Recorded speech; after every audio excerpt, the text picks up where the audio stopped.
The world is battling with the dangers of climate change and is now looking for support in clean energy. This is the reason why we are distancing ourselves from traditional energy sources, and now the love for electric vehicles is slowly beginning to rise. So, does it mean the experience of traditional vehicles like sound of the engine, smell of the fuel is about to become history? Are electric vehicles the future?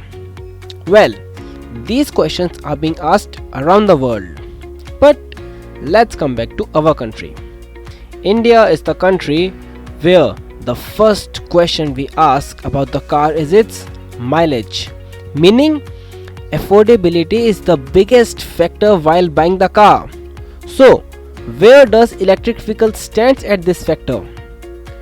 This question is in mind of every person who is looking to buy a car and is serious about the incentives being given on the EV by the government.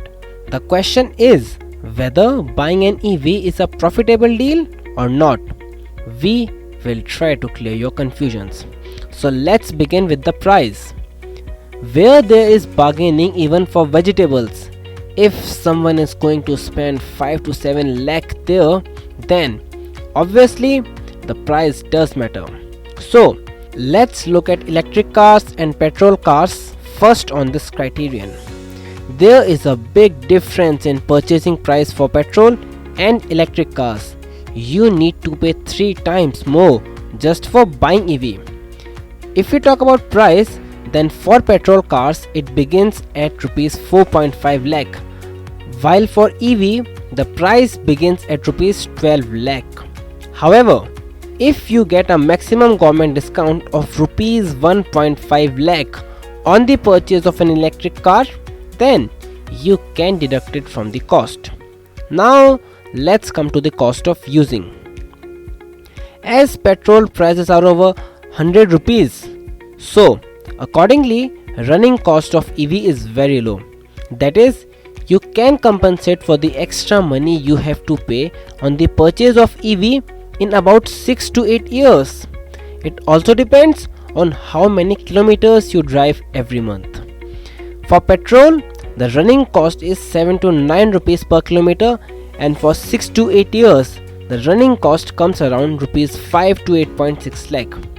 For EV, the running cost is rupees 1.2 to 1.5 per kilometer, and for 6 to 8 years, running cost comes between 86,000 to rupees 1.44 lakh. Now, if we talk about maintenance, then EV has a lower maintenance cost.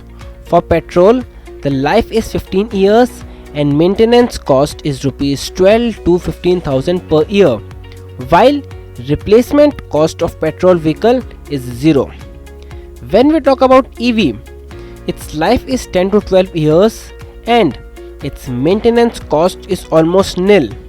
Also, its replacement cost begins at rupees 3 lakh.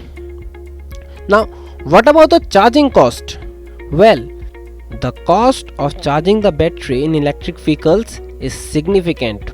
For example, in Delhi, the cost of charging station is rupees 4 to 4.5 per unit, while the cost of charging at home is rupees 3 to 8 per unit. That is, this cost is rupees 160 to 450 at home as against rupees 80 to 200 at the charging station.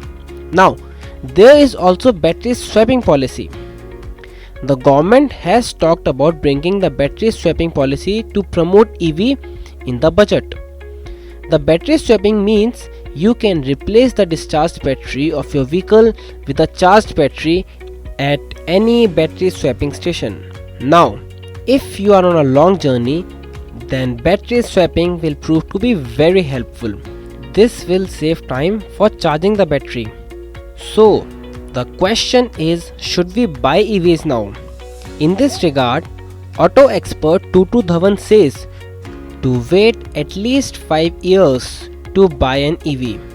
Buy an EV only if there is a facility of parking and charging infrastructure. Avoid out of city trips. There is no doubt that the maintenance cost of EV will be 20 to 30% compared to petrol diesel vehicles, but the resale value will be negligible. The battery of EV will last 5 to 6 years or 12 years. There is no evidence or clarity about it yet. Dhawan recommends that instead of buying an EV worth rupees 16 to 18 lakh, buy a petrol car worth rupees 10 lakh, invest the remaining 6 to 8 lakh rupees in FD and drive the car with its interest. Now the decision rests in your hand.